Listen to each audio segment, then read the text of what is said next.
Hey guys, I am Ibigandscary. I'm bringing you another StarCraft 2 replay, this time featuring in the bottom left-hand corner Owookie, our blue Protoss, and in the top right we have Cerebrate, our red Zerg. Both players are in silver, I'm assuming. I know one of them's in silver, the other one could be in gold, could be in platinum, could be in something else. I don't know. But it's a safe assumption to say that they're going to have comparable skill levels because they're versing each other on the ladder, because it's red versus blue, and we're on Antigua Shipyard. So good times had by all, and it is a Zerg versus Protoss. So expect some sort of Forge Fast expand coming out of Wookiee, and he's actually moving his probe off right now. That's totally going to happen. Throw down the pylon and then go scout. I command it. Yes. There goes that probe. He's actually queued up incorrectly. I think he's going to go into the bottom right-hand corner first, and then he'll hit Cerebrate's home base before moving off to the top left. Cerebrate's past the 6 supply and 10 supply mark, so it's not going for any sort of cheesy, super all-in early aggression or anything like that. Instead, going for a bit more economic savvy build, 10 for 10 right now, but once the next round of drones pops out, we'll see that number surge ahead. No early gas out of Wookiee, no early structure of any kind, actually. Doesn't have that forge on the way, kind of ballsy. If there was a tin pool, it would be done shortly, and we'd see those Zerglings out underway before this wall-off could even be constructed. But still, he's got time. I mean, Antigua is not the shortest map in the world, and he's got that forge just now being started. So all things considered, pretty conservative opening for our Protoss friend, especially because he's going to be scouting the base of his opponent shortly. That 15 pool going down, the aggression coming out of Cerebrate will be a little bit delayed. This is by far the most passive build that Zerg really has, and I say passive because it's safe. It's not going for that super early hatchery, and I consider that kind of aggressive, actually. Getting that hatchery definitely makes it so your opponent has to be the aggressor. He has to push out, he has to punish you. Getting that spawning pool at the 15 supply mark and delaying your hatchery significantly. I mean, he's just now got the money, he still hasn't thrown it down. Oh, it looks like he had a guy on his way down to create that building. Unfortunately, the 3 pylon block at the base from Owookie, I love saying that name. He's going to manage to take down one drone, but at the cost of his own probe. And it looks like there's going to be a cancel on these pylons. Yeah, there was no reason to let them go up. They were going to go down, and maybe it was going to cost a little bit of mining time for those drones. But overall, it was a good decision to cancel them. You can't really expect the smartest decision to come out of a silver player. That sort of block is better served whenever the probe's on the outside of that, unless he meant to move in and actually scout around, see if there was some sort of one base spire going on. Not 100% sure. I saw the Overlord. I thought maybe Cerebrate was countering with his own pylon in the base of Owookie, but instead that is not what is happening. Some banter is happening, though. Owookie is gay, I guess. Gateway going up just north of the pylon, attached to the forge. Wall-off is still very incomplete, needs a little bit more of structure-wise just to hold off this incoming wave of Zerglings. I don't think there's any probes in the area. There is one. Maybe he's going to throw down a gateway. I somehow doubt it. It looks like 3 Zerglings are going to make it into the base unaccosted, and the gateway's not even done to make a single zealot. There goes the good gateway placement, but the probe had to be in that little gap to prevent those Zerglings from making it in. The Zerglings going to work immediately on the forge. Probably a wise decision, because you do want to not allow photon cannons to go up. Unfortunately, the pylon was in a good position for that photon cannon to be thrown down by the probe. Good reactions from Cerebrate, pulling those Zerglings back, actually doing some damage. Nice placement by the pylon here. I think in bygones days you could actually warp something in there, but some Zerglings are in the area. It looks like they're going to take out that probe eventually. Back to the aggression. It looks like the probes have been pulled from Owookie's home base, and he has taken out those Zerglings. 17 over 19 for the harvester advantage in Cerebrate's favor. We see a huge mineral lead for him, but that's only for the time being. As those probes get back to work, we're going to see these numbers actually equalize. A single queen on the way. It looks like one gas is being mined, so I expect some sort of tech to go down shortly. It could just be speed, it could just be hatchery into a lair. It could be that it was just time for him to get gas. Maybe he's going to be working on those upgrades. Only time will tell. We'll keep an eye out for what structure is going to be built. 2 gateways done. This wall off is looking very sturdy. I don't think Owooki's going to have any more trouble from a Zergling run by as long as this Zealot remains on standby position. He is clustering up all of his tech buildings, but that's okay because he's got multiple pylons to power them, so it will be very resilient against a Baneling bust, I assure you. These 6 Zerglings are going to have a very hard time to poke down that door with a second photon cannon finishing in that resilient Zealot against the impending wave. The saturation at the main is very shoddy though. I mean 5 with 23 total all the way down the home base. It looks like the natural is oversaturated compared to the main, but a relatively minor difference. Does he have the main? He does have the main targeted there. I guess that's where he pulled his probes initially to deal with that early Zergling aggression. That is probably what happened. Metabolic boost is what that gas was being spent on, and we can see an Evo chamber, 2 of them, is actually finishing back at the home base attached to a roach warren. We're going to need a significant amount of gas if we're going to finance roaches as well as tech in the form of upgrades, so expect to see at least one of the extractors taken down at the natural, probably a 3rd base as well, just because Protoss is very much secured in his own natural, and I don't think Zerg is going to be able to push in to Owooki's base and actually take out this wall very cost effectively. Don't think it's going to be worth it. Rallying up the probes from the natural to the main, and this drone has actually gone completely unscouted, as has the gas timing for Owookie well long and past that. He probably will be a late scout later on just to see if there's any shenanigans going on inside the base. Unbeknownst to him, all the tech buildings are actually down here by the ramp where we have the robotics facility hanging out on the low ground. Speed just now finishing, and armor is just now getting on the way. A good choice there. Want to make sure that your armor and the Protoss weapon upgrades remain pretty much constant, because whenever Protoss has the advantage in that regard, their Zealots can 2-shot your Zerglings, which can make an enormous difference in those early to mid-game battles. I guess late-game battles. It can make a big difference, is what I'm saying. And it looks like Protoss is going to have a bit of an upgrade advantage just for a couple of seconds, but with the 2 gas on the way, I'm sure that that will equalize, especially as the +1 weapons is now underway too. It looks like the drone has been scouted, but he manages to take out the betraying probe, and we'll go to work on that pylon. Probably going to die. It looks like this probe is going to be the executioner. He does go down. These terrible, just destroying probes. They're very effective, very cost effective. Definitely. Also cost effective is this warp prism. Going to be out on the field. He's going to be supported by 4 warp gates, soon to be warp gates. Warp gate is still being researched. No chrono boost being spent on that. Chrono boost energy is actually pretty low for a silver player, so Wookie's doing a pretty good job. Let's look at the energy on the queens. Very good job. Wow, so many queens, so little energy.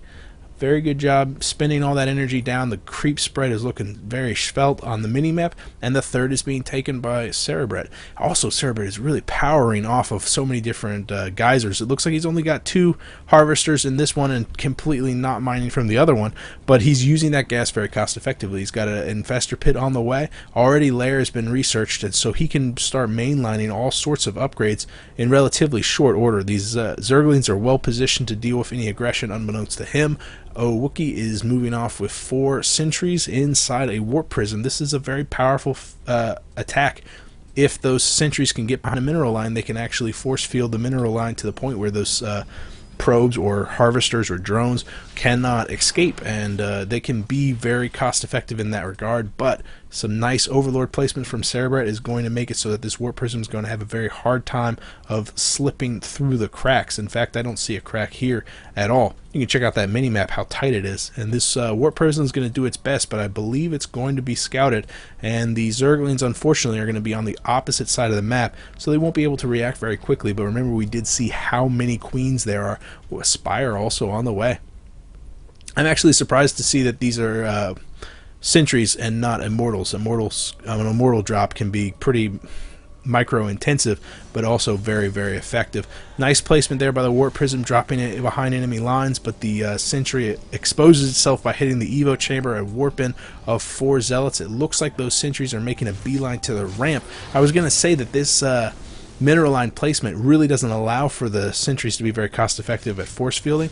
Oh, positioning one of the sentries up, but a misplace on the force field allows those zealots to zerglings to slip right through, and unfortunately the other force field expired. So this is a pretty disastrous play by Owookie. He's sacrificing so much gas in the form of those sentries and really not making much dividend. Yeah, he took out a couple of the harvesters, but the harvester count is still in the favor of Cerebrate, as well as the base count. I mean, he's up on 3 bases, and we don't see a push coming out from Owookie in any form beyond this. He does have the Warp Prism warping in another round of zealots, but he's banking so much money. He really needs to just throw down 7 or 8 more gateways and warp in wave and wave after zealots in random locations, maybe repositioning it off somewhere else. Unfortunately, the Warp Prism flies directly over a queen, takes a substantial amount of damage, and also is driving right towards another queen, which is going to go to work on him in just a couple of seconds. And now those zerglings have arrived. They arrived to clean up that initial push, and now swinging over to the third to delay any other sort of damage coming out of Owookie,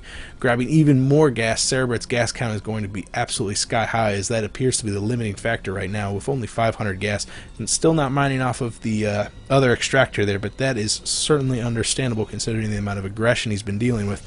Hive is on the way for Protoss, so let's take a look at what Zerg is no, Hive is on the way for Zerg.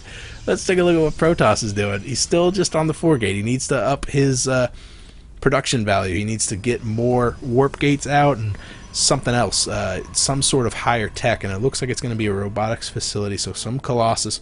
Very effective against Zerglings, but he's going to have to be careful because that Spire is out, so those Corruptors can also be out and will really be very effective against any Colossus that are out on the field. That single Zealot not getting any kills, but definitely preventing those Zerglings from pushing through. We can see all that blood. So many different dead Zerglings in that area just from the combined fire of the Immortals and Sentries and Stalkers behind the line. Even the Photon Cannon getting in on the action. A single robotics facility, we'd expect to see another one continually producing Colossus now that the robotics bay has finished, and we can actually see that there's several more gateways being added on, which is only going to be just fantastic for Owookie. Whenever it comes to this level of play, you really want to be able to warp in wave after wave of units, even during the heat of battle, or sometimes when you don't remember in the heat of battle. It's nice to be able to realize that your entire army is dead. You can go back home and remake an army instantly because you've spent just a little bit more money on your infrastructure than normal. That's going to be a lot of gateways once this is done, and that'll allow Owookie to spend a lot of the extra money that he has sitting at home. I mean, he's over 2k for the minerals and 1k for the gas. And Cerebrate's keeping his gas pretty low, actually, by just mainlining all the different upgrades, warping to a greater spire almost immediately as soon as he gets it, +2 range, as well as the adrenal glands. Now that he has the metabolic boost on the Zerglings, there's no reason not to upgrade them even further, and this Zergling Infestor, added with some roaches, is a very intimidating army. The only thing he has to worry about is the fact that there's 2 Immortals on the field right now, and there's going to be 3 Colossus in a couple of minutes. You know, another robotics facility would really help out the production of those Colossus, but I don't judge. I do not judge. Templar Archives, they do judge. I like to think that the Templars are kind of like the judges, and if you're found guilty, they like electrocute you to death, but they do it with their mind, so it would be pretty much instantaneous. And so they're the judges. There you go. Rambling. Whenever all else fails, ramble. This is going to be awesome. That Warp Prism has survived from its initial aggression, and remember, we've got so many warp gates back at home. This thing can land anywhere it wants to and kill everything forever. I mean, there's no saturation here, so it would be a pretty bad positioning for it, but definitely over at the natural, maybe even the main, maybe even get a snipe on that greater spire.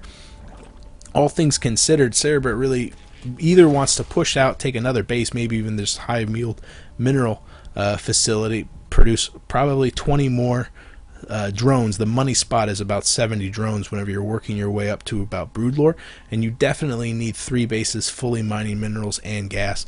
Doesn't really want for minerals right now. I mean, he's got 4,000 saved up, but the gas income is really what's going to be dragging him down, and he's finally mining off of all the extractors, so he'll probably have enough gas to mainline off Broodlords as long as he keeps his supply even. And in that regard, I mean, he's producing a lot of roaches, which can really cost a lot of supply.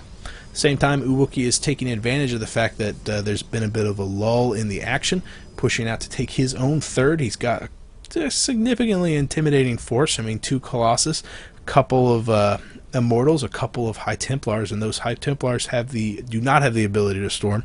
Pardon me, have the ability to feedback, and also to warp into Archons eventually, I'm sure. And those, actually, you know what, I'd just say go ahead and make them all Archons right now, because without Storm, they're not very useful in this matchup, and Archons can absorb quite a lot of damage and keep your Colossus alive for a significantly longer amount, as long as these Corruptors do not engage directly. Good call there by Cerebrate getting those Corruptors. I'm not sure if all of these are destined to become Broodlords, or if he's going to keep them out on the field to take out all of these Colossus, because it's that Death Ball that you've really got to be worried about. The upgrades just continue to stream in for Cerebrate. He's staying on top of it. I feel like Owookie is kind of stalled in that regard. He's got the +2, but he needs to be working on the +3, and we can already see the 2-1 for Roaches and the 2-1 ground for the Zerglings. Nothing for the air just yet, but those Infestors are going to be able to nail down the coffin on this Death Ball if it decides to move out. Cerebrate's got the unit composition, but he doesn't have the supply. He's still just a little bit behind Owookie, who is just continually spending down that extra money he had. He had almost 2K a short time ago, but because of so many warp gates at home, he's continually producing more and more units. Still not a lot of Harvesters. I expect Cerebrate to have maybe 20, 25, maybe 30 more Harvesters than this, because he's taking so many different bases, but he is costing a lot of Harvesters to buy this wall of crawl, and that is costing him a lot of minerals too, and it'll only help him in delaying the inevitable push coming from this Protoss Death Ball. It's really a war of attrition at that point. Looks like Owookie is biding his time for that Psionic Storm to finish. He's still got about 20 seconds to go, but there's no reason for him not to get into position now, because he doesn't have to force the engagement until later. But every second that he delays is a second that Cerebrate converts his gas into Broodlords, which are going to be so incredibly cost effective in the coming battle. We do not see a lot of anti-air in this force, only a handful of Stalkers. Really only, what, 5, 6, 8, 7, a number?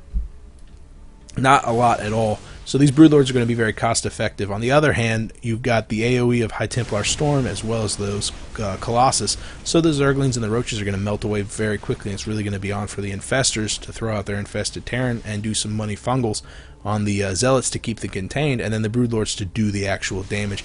The expansion that was not mining has gone down on the high yield, but Owookie continues to push into that wall of crawl, doing it at the perfect angle for that. A storm goes down on the Broodlords as well as the Infestors. You'd expect to see feedback used there, and the storm to be used on the ball of Roaches, but the Roaches were not readily apparent.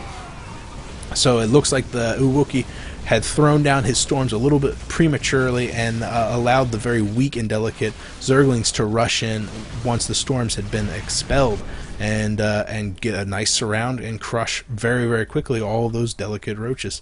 I did not see any money fungals from the Infested Terran, and in fact the Infestors have pretty much full energy, so we'll definitely need to get more energy spent from those Infestors. They represent quite a lot of spent money, and you need to get your money's worth on that. There goes a nice fungal on those Zealots from this little fella. All of a sudden the Colossus are left completely exposed. The Corruptors doing their thing, taking them all the way down. The Broodlords slowly waddling their way across the map to start doing damage to these photon cannons. Eventually this static defense will fall. We can see on the minimap just wave after wave of Roaches are incoming. Really, the Zerg war machine has swung into full action. I mean, he doesn't have as many Harvesters as you'd expect with so many bases, but his economy doesn't have to be super strong because he's got a large amount of bank, and he can continually produce units because he's biting into the savings that he's accrued over time. And besides, Broodlords and Roaches are so very cost effective. They're doing quite a lot of damage. This third is definitely going to go down. The natural is completely mined out. The main is completely mined out for Owookie. He needs to hold this expansion to keep his economic advantage. Unfortunately, he doesn't have enough unit producing facilities to produce the units necessary to push back this push from Cerebrate. I think Owookie's going to have to tap out. I mean, 56, fantastic fungal growth there, capturing all of those probe. That probe line gets cut in half almost instantly. Really nice catch there And unfortunately, those probes are trying to escape into the wild blue yonder, but unbeknownst to him, pretty much every expansion has been taken by Zorg. And it looks like they've got their minds on taking the expansion in the bottom left corner, which is Owookie's only remaining mining base. All of a sudden, even though their harvester count is evened up, Zerg is significantly in the lead because broodlords and roaches equal a lot of dead probes and not a lot of mining. Poor Owookie. I love the name. That's basically it, though. This was a fun game. Thank you, Cerebrate, for posting this. Proud of you. You know, you got those broodlords out. That's an accomplishment in and of itself. Every time I get one out, I'm thrilled to the fact that I've actually survived for this long, because it's very difficult to last that long as Zerg. Things I would work on would be to keep your harvester count high. You expect to see about 70 until you get totally maxed, and then you start to sacrifice those drones into this wall of crawl. At 36 harvesters, you're not really producing enough minerals to keep continually macroing out the units that you need. You need to continually replenish your broodlords, replenish your roaches, because that's just how Zerg is played. I think strongly that you need more drones, but besides that, I mean, you're very cost effective with your units, so if that playstyle works for you, keep rocking on. Owookie, you know, what can I say, man? When you moved out, you had the advantage. You had some nice storm, but you blew the storm on the broodlords rather than the zerglings.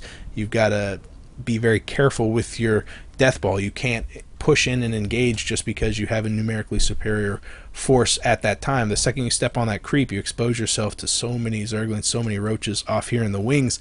You don't necessarily know about that. You've got to use your observers to get a little bit more map awareness. Be aware of what your opponent has, and then maybe instead of pushing there, you swing up here. If you had taken out these rocks and worked your way into a corner, those zerglings would not have gotten the surround that they had. Those broodlords would have lacked their ability to go up onto the high ground, and maybe they would have gotten cut to pieces. Also, maybe work in some more anti-air rather than so many zealots. I don't remember the exact number of zealots that you had initially, but it was a little bit too much compared to the stalkers. You need to be able to answer back to those broodlords whenever you wait so long before you move out. That's it for me, guys. If you have a game you want me to cash, you could PM me here or on Reddit. One way or another, I will see you guys later. I am Big and Scary. Bye.